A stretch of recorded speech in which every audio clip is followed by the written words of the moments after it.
Imagine a game where every decision is questioned, every goal debated, and fans are left wondering if the refs even know what they're doing.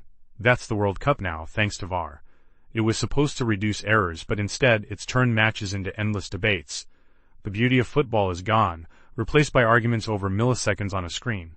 But here's the kicker. VAR isn't just slowing down the game, it's making it unpredictable.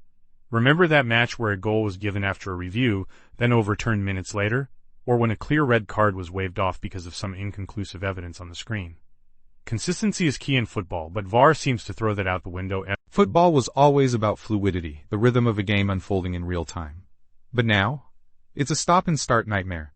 Every move, every decision feels like it's being reviewed ad infinitum, like the game is being played for a committee instead of the players and fans. Where's the trust when VAR can turn a sure goal into a non-goal with a wave of its hand? But the frustration doesn't stop there.